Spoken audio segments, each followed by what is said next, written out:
E se você pode, vai rapidamente comigo para 1 de Coríntios, capítulo 15, versículos 9 e 10. 1 Coríntios 15, 9 e 10. Se você tem a sua Bíblia eletrônica com você, vá à sua Bíblia eletrônica. Se você tem de papel, melhor ainda, vá na sua Bíblia de papel. Se você não tem uma Bíblia com você, não tem problema, eles vão projetar aqui também.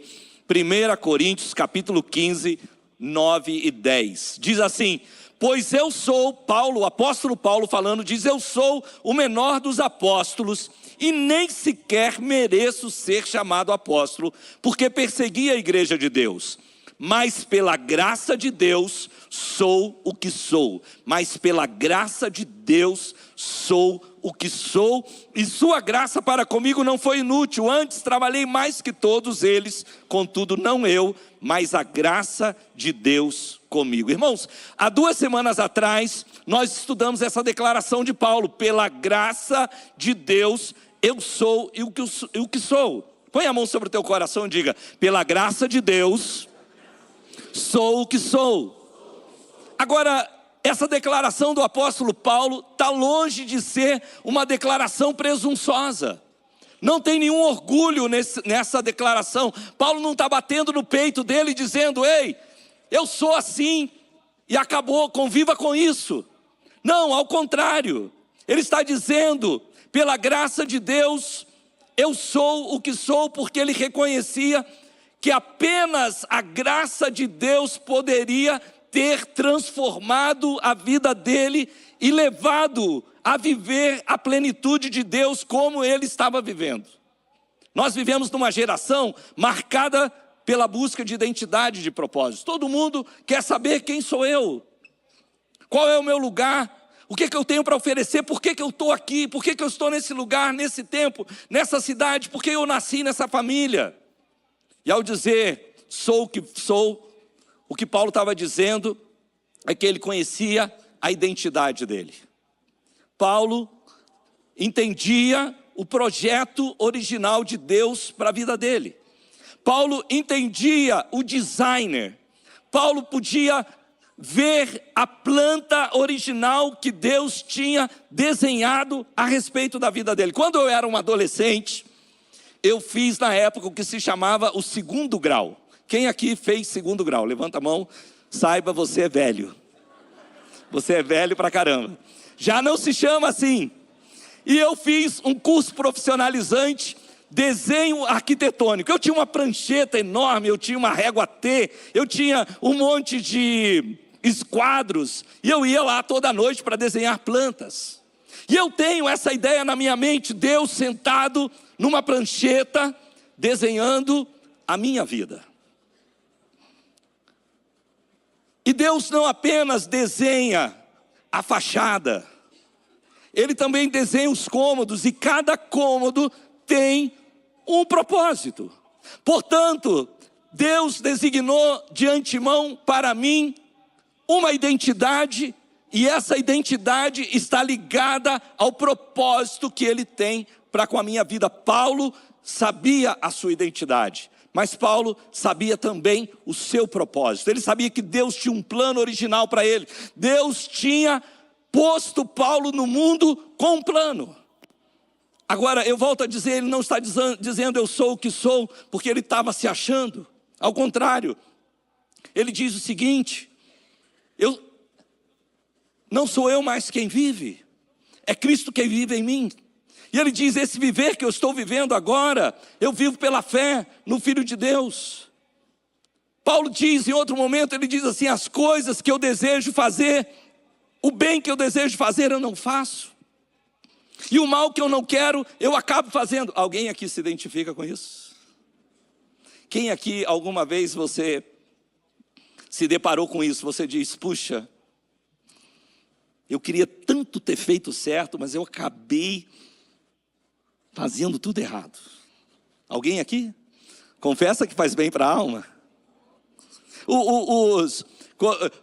Em espanhol, eles falam assim: eu meti a pata. Em português a gente fala: pisei no tomate, pisei na bola, não fiz a coisa certa. Paulo está dizendo: olha, eu não sou o que eu sou, porque tem alguma coisa boa dentro de mim. Aliás, Aliás, o bem que eu quero fazer eu acabo não fazendo. E o mal que eu não quero, eu faço. Paulo está dizendo, ele chega a dizer: miserável homem que sou, quem vai me livrar desse corpo da morte?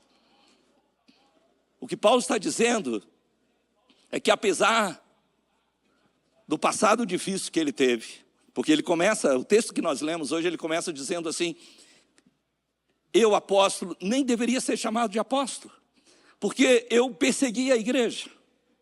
Eu nem deveria ser chamado de apóstolo. Mas ele diz: pela graça de Deus, eu sou o que sou. Diga comigo: pela graça, sou o que sou. Apesar do passado difícil, Paulo nos ensina algo poderoso sobre identidade e propósito. Essa afirmação dele de que pela graça ele é o que é, nos leva a compreender que a graça, ela tem uma operação muito forte na nossa vida.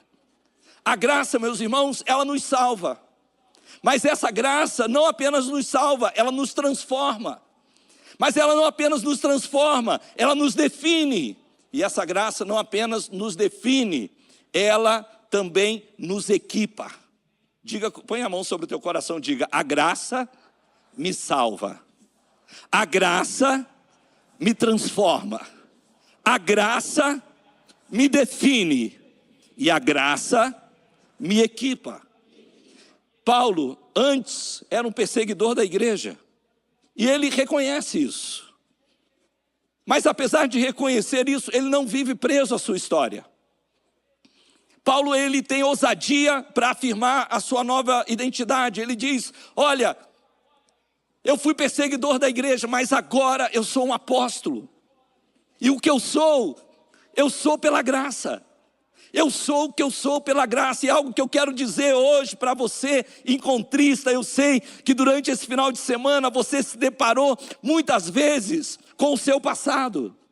Muitas vezes você foi lembrado do seu passado, mas você foi lembrado do seu passado para que você possa dizer: o passado não me define mais.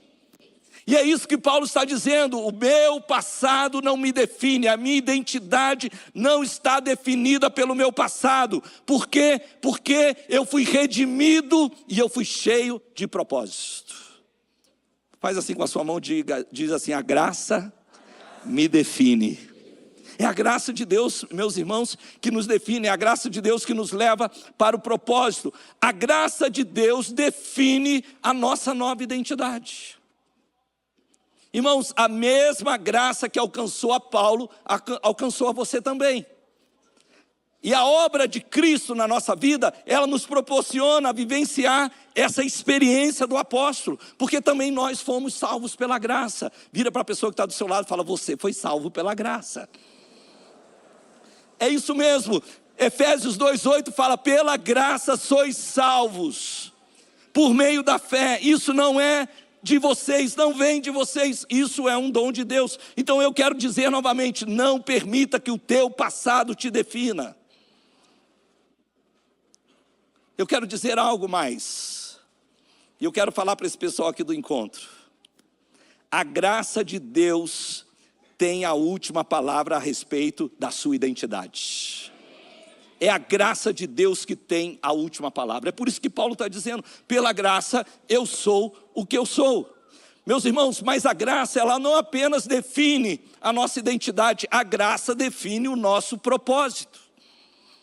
Porque você foi te dado uma nova identidade, mas também, olha o que Paulo diz. Vamos voltar a 1 Coríntios 15, de 9 a 10. Ele fala: porque eu sou o menor dos apóstolos e nem sequer mereço ser chamado apóstolo, porque eu persegui a igreja de Deus. Mas ele não fica preso na sua perseguição. Ele diz: mas pela graça de Deus eu sou o que sou.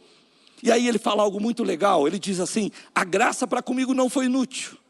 Antes eu trabalhei mais do que todos eles, contudo não eu, mas a graça de Deus comigo.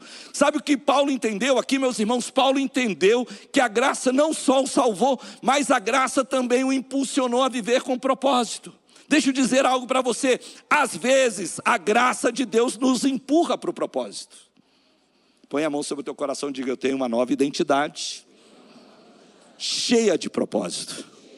Então às vezes Deus te empurra para o propósito. Às vezes Deus está ali te colocando em situações para lançar você para dentro do seu propósito. O apóstolo Paulo, quando ele se converteu, ele teve um encontro com Cristo, ele já saiu pregando, ele já saiu falando de Deus. E tempos mais tarde, ele foi até Jerusalém, e ele estava tão empolgado, ele estava tão animado, que ele saiu falando para todo mundo, os apóstolos ficaram arrepiados. Ele falava: meu Senhor, esse Paulo vai criar problema para a gente.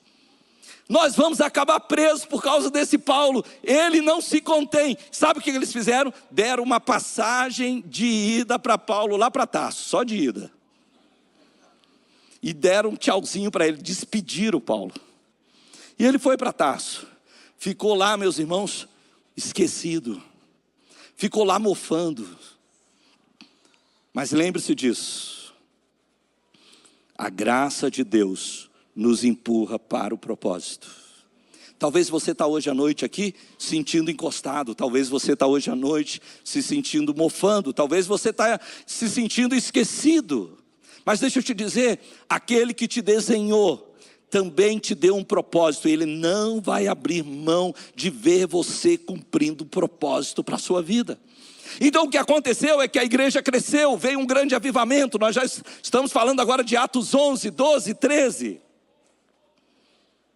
E então Barnabé foi enviado para Antioquia, porque uma obra maravilhosa estava acontecendo lá.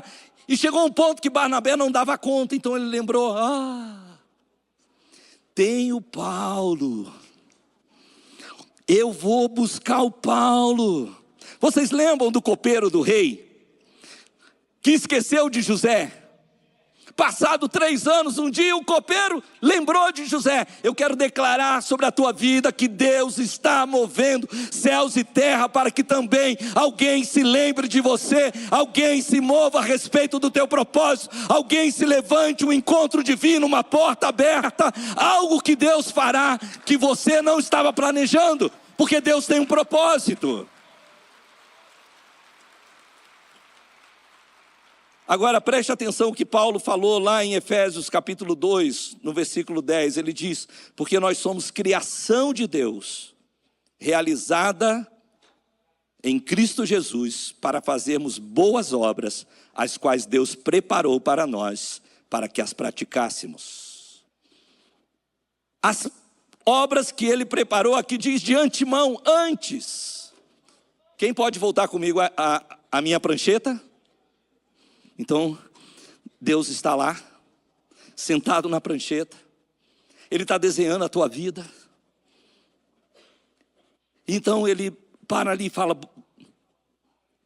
calma aí, eu vou desenhar o Luiz, mas eu também vou escrever aqui as obras que ele fará. Quando Deus desenhou a Paulo, Ele disse assim: ele vai ser um apóstolo. Mas a vida empurrou o apóstolo Paulo para um lugar totalmente diferente. Ao invés de ser um apóstolo, agora ele era um perseguidor da igreja. A vocação era a mesma. O que um apóstolo faz? Ele viaja para pregar o evangelho e plantar igrejas. O que o apóstolo Paulo fez? Ele foi até as autoridades e pediu autorização para viajar, porque a vocação era a mesma, mas com um propósito diferente. Ao invés de plantar igrejas, ele foi para destruir igrejas. Então Deus vem e tem um encontro com ele. E esse encontro, Deus revela para Paulo e diz: olha, eu desenhei outro propósito para você. Eu tenho outra identidade para você. Você está com a identidade de perseguidor da igreja. Mas eu quero te dar uma outra identidade. Você vai ter a identidade de um missionário. Você viaja com o propósito de destruir pessoas. Agora você vai viajar com o propósito de edificar pessoas. Sabe o que Deus está fazendo? Ele está trazendo Paulo para a identidade e o propósito que ele tinha feito. Deixa eu dizer algo para você. O diabo veio para matar, roubar e destruir. Ele está trabalhando de todas as formas, de todos os meios, para distorcer a sua identidade. Porque ele sabe, se ele distorcer a sua identidade, ele então anula o seu propósito. E é por isso que nesses dias Deus está trabalhando com a sua graça, porque a graça te salva. Mas a graça também te transforma. E essa graça que te transforma, ela te define. Mas ela não apenas te define, essa graça te equipa para fazer as boas obras que Deus te chamou. Essa graça te equipa para o seu propósito. Portanto, nós precisamos lembrar isso. Quando Paulo diz, eu trabalhei mais que todo mundo. De novo, Paulo não está batendo no peito dizendo, eu trabalhei mais do que todo mundo. Ele não está sentado numa reunião com os apóstolos falando, você trabalhou menos, eu trabalhei mais, você não fez nada. Não, ele não está dizendo isso, ele diz, eu trabalhei mais que todos, não porém eu, a graça que opera em mim. A graça que opera em mim.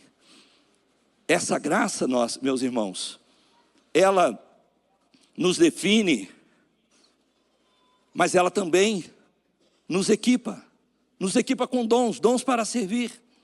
E deixa eu dizer, você foi equipado com diferentes dons. Abra a sua mão, dá uma olhadinha para a sua mão, dá uma olhadinha para a sua mão, dá uma olhadinha.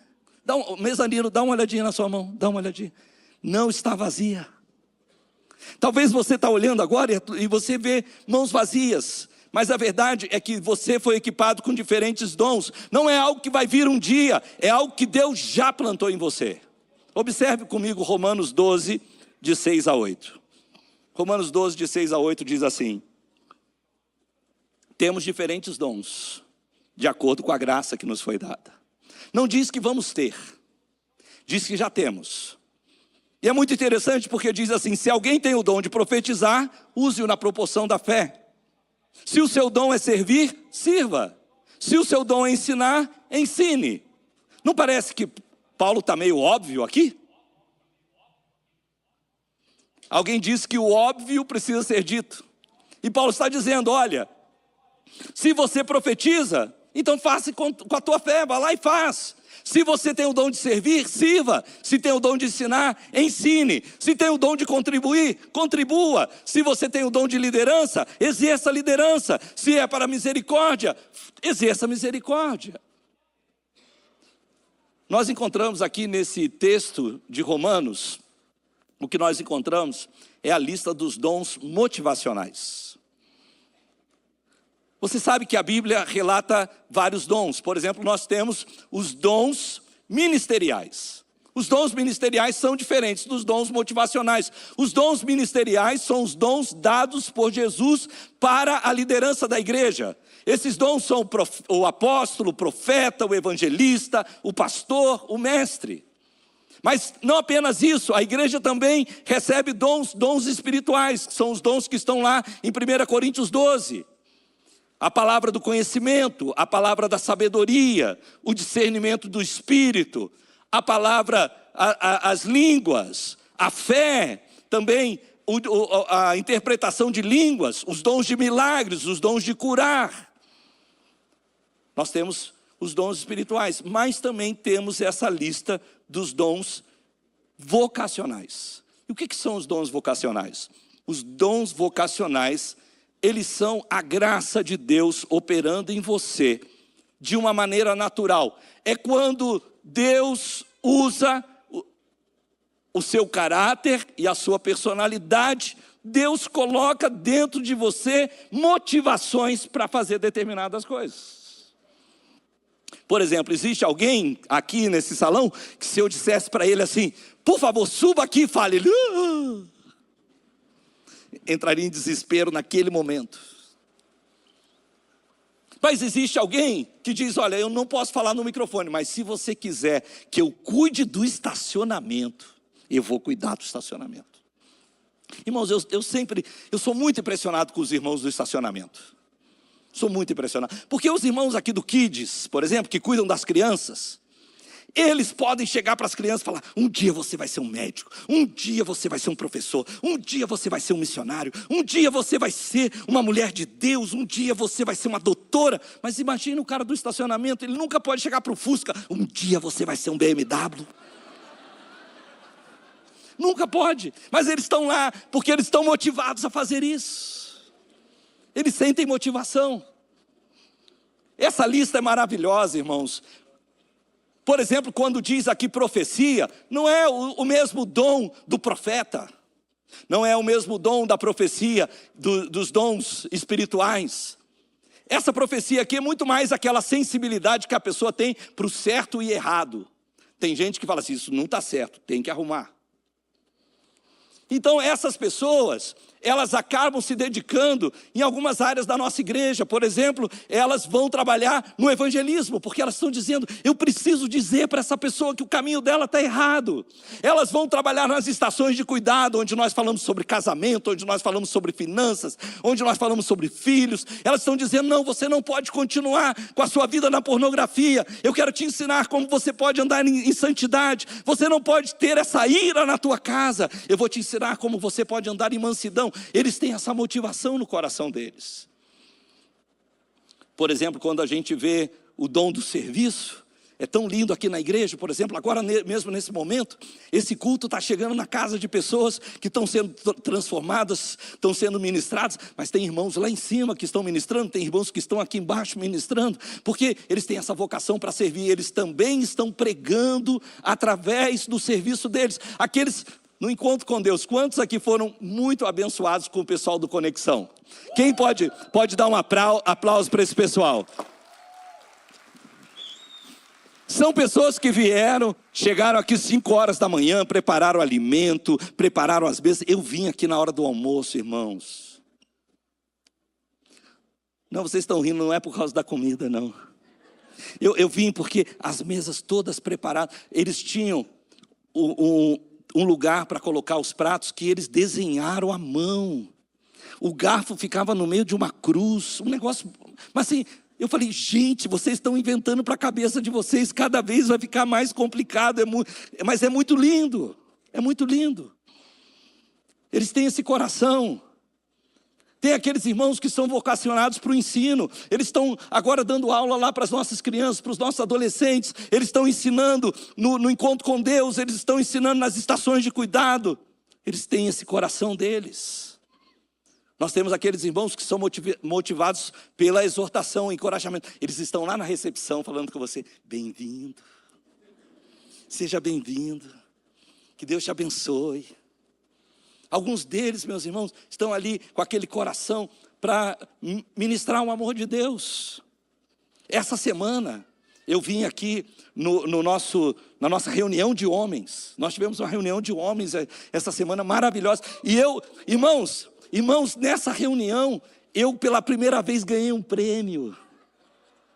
É verdade, e eu quero inclusive compartilhar esse prêmio com qualquer irmão aqui que queira. O meu prêmio eu vou dar para você. Eu vou dar para você. Eu ganhei o prêmio do homem mais feio da igreja. Eu ganhei esse prêmio. Eu reparto com você com todo carinho. E eu me senti muito amado por esse prêmio. Não, a minha esposa não, mas eu me senti muito amado. E às vezes, meus irmãos, tem gente que pensa assim, eu não posso trabalhar na recepção porque eu sou feio. Irmão, se o seu pastor é o homem mais feio da igreja, você pode trabalhar em qualquer lugar dessa igreja. Você pode estar em qualquer lugar. Tem aqueles irmãos que trabalham no Bem-vindos, aqueles que trabalham no campo social, irmãos que ministram a música, como hoje fizeram, irmãos que dançam. É uma coisa maravilhosa. Eles têm essa motivação para animar outros. Eu poderia passar a noite aqui falando. Por exemplo, o dom de contribuição. Vocês viram nossos missionários? Esses missionários são mantidos porque há irmãos aqui que têm essa vocação. Eles dizem, eu quero contribuir, eu não tenho tempo, às vezes eu não tenho a habilidade, mas eu tenho recursos. E eu quero colocar os meus recursos à disposição do reino de Deus. Então eles dão para o campo social, eles dão para a construção, eles dão para missões, eles abençoam eventos especiais. Nós temos irmãos que são motivados pela liderança. Eles lideram nossas células, eles lideram as nossas estações de cuidados, eles lideram os nossos ministérios. Tem aqueles irmãos que são motivados pela misericórdia.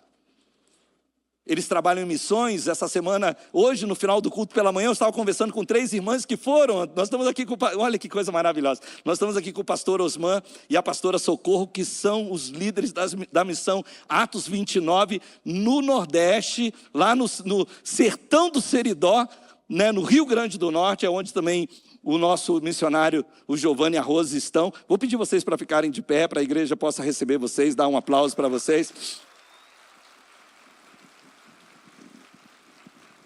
Imagina, eles são motivados a servir através de missões a outros irmãos. Eu estava falando das irmãs que foram para lá, dentistas, e ficaram lá trabalhando quase uma semana inteira, cuidando dos dentes do pessoal lá gratuitamente. Isso é a motivação. Diga comigo: a graça me salva, a graça me transforma, a graça me define. Agora abra sua mão e diga: a graça me equipa. Olha só que coisa maravilhosa, a graça colocou dons em você. E sabe o que Paulo está dizendo? Ele diz assim: eu não vou deixar que essa graça fique inútil. Eu não vou deixar que essa graça seja vã. E é por isso que ele diz assim: eu trabalhei mais que todo mundo, não porém eu, a graça que opera em mim. Quantos aqui tem a graça de Deus na sua vida? Irmãos, a gente aqui na CCC é muito preocupado com isso. Porque a gente entende que é responsabilidade da igreja prover oportunidades para você servir. Porque nós sabemos que vocês têm dons, nós sabemos que vocês têm talentos, nós sabemos que vocês têm recursos. Então, é responsabilidade da liderança da igreja, daqueles que receberam dons ministeriais, preparar a igreja para o serviço do ministério. É por isso que, por exemplo, vocês viram hoje nos nossos avisos que nós vamos ter o Siloé Ministérios na quarta-feira, dia 30, às 19h30. Por quê? Porque nós queremos prover oportunidades para que vocês sirvam, para que você possa expressar os seus dons, para que você possa fazer com que essa graça que está em você não seja inútil. Hoje, no final do culto, nós vamos ter uma feira de ministérios, onde você pode ir lá e se inteirar, saber melhor, entender melhor. Mas algo que Deus tem colocado no meu coração é que nós, como cristãos, temos um ministério que é primordial. Abra sua mão, abra sua mão. O versículo diz assim: tudo que vier à tua mão, faça com todas as tuas forças. Nós começamos por aí. Pode ser que a gente comece servindo no ministério e depois a gente até descubra que não era. Mas que bom que começamos, porque vamos daquele para outro e vamos servir em outros. Não há nenhum problema com isso. Irmãos, a graça, ela nos salva. A graça nos transforma.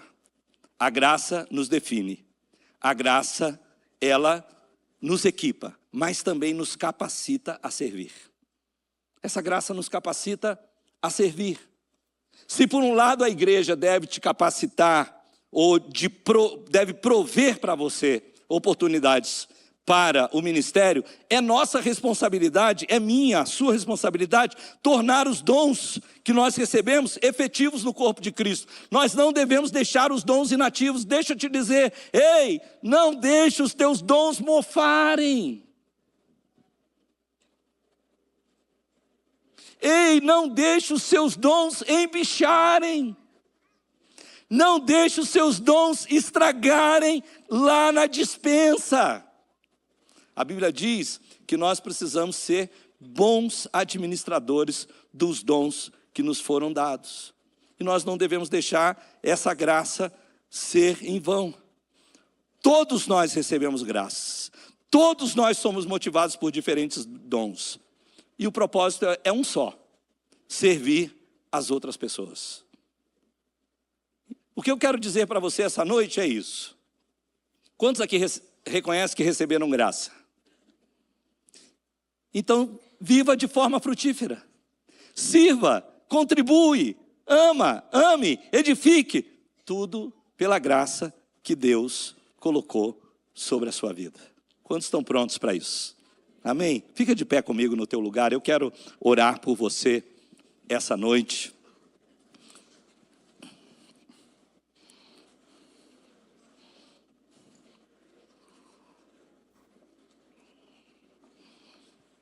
Muita gente define a graça como favor imerecido. Mas graça é mais do que um favor imerecido. Graça é um poder transformador. Você pode repetir isso comigo? Diga assim: graça é mais que um favor imerecido. Graça é poder transformador. E quando eu te digo isso, é porque esse poder transformador muda a nossa identidade. Esse poder transformador, meus irmãos, ativa nossos dons.